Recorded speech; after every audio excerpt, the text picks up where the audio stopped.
মই এই বিদ্যালয়ত 7 বছৰে কাম কৰিছিলোঁ। আজি চৰকাৰী নীতি নিয়ম মতে মোৰ বিদায় পৰ্ব বিদায় আচলতে মোৰ 30 এপ্ৰিল হৈছে। আজি আনুষ্ঠানিক বিদায় দিছে মোৰ বিদ্যালয়ৰ শ্ৰদ্ধাৰ শিক্ষক শিক্ষয়িত্ৰীসকলে, মোৰ মৰমৰ ছাত্ৰ ছাত্ৰীসকলে মোক আজি আনুষ্ঠানিকভাৱে বিদায় দিছে।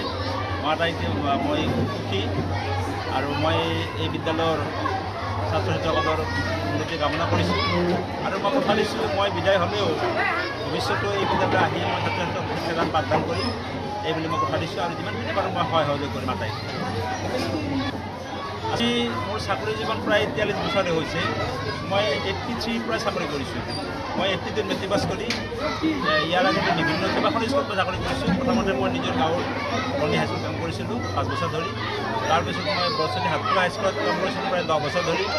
তাৰপিছত মই 2000 চনৰ পৰা 2018লৈকে প্ৰায় 18 বছৰ কাল মই চাকৰি কৰিছিলোঁ দমদমা কুলহাটী ছোৱালী হাইস্কুলত।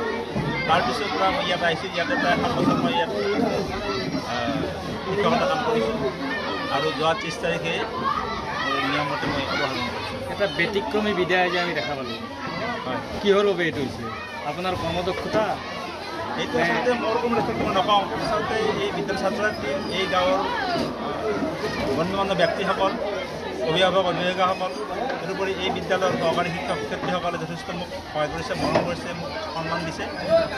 সেইকাৰণে ভাবিছোঁ আপোনালোকে এইটো নিশ্চয় বেছি বুলি ভাবিছে। লগতে মই ভালপোৱা এই অঞ্চলৰ বিশিষ্ট ব্যক্তিসকল আহিছে আজি মোৰ বিদায় বিহুখিনিত। মই অতিকে আনন্দিত, তেখেতক মই ধন্যবাদ জনাইছোঁ, সন্মান জনাইছোঁ। পৰৱৰ্তী পৰ্যায়ত কি পৰিকল্পনা আছে আপোনাৰ? পৰৱৰ্তী পৰ্যায়ত মই এটা মানে ভাবিছোঁ আৰু মই এটা NGO এটা কৰিছিলোঁ সাৰথি নামৰ। মই ভাবিছোঁ মানে মই দেখিছোঁ মই সৰুৰে পৰা বাহিৰত ঘূৰিছোঁ মানে বিশেষকৈ আমাৰ অসমৰ কিছুমান টকা পইচা থকা মানুহে ৰোগীও মানে ভাষাৰ নজনাৰ কাৰণে বা ঠাই চিনি নোপোৱাৰ কাৰণে হয়তো বাহিৰত যাবলৈ উন্নত চিকিৎসালয়ত বাহিৰত যাবলৈ ভয় কৰে। মই ভাবিছোঁ কি সেইসকল ৰোগীক যিসকলে মোক বিচাৰে মই উলিয়াই তেওঁলোকৰ লগত দাম সহায় কৰিম। ইতিমধ্যে মই বিদ্যাৰ পিছতে যে সেই সুযোগটো পাইছোঁ, মোক আল্লাই মিলাইছে, ঈশ্বৰে মোক সেই সুযোগটো মিলাইছে। মই এগৰাকী ৰোগী এটা মই অলপতে লৈ গৈছোঁ নেপাললৈকে। মই সেই নিয়মটো কৰিছোঁ। মই ভাবিছোঁ কি মই যিসকল ৰোগী থাকে তেওঁলোকে বিচাৰে মোক, মই বাহিৰত লৈ গৈ সহায় কৰিম, চিকিৎসালয়ত সহায় কৰি দিম।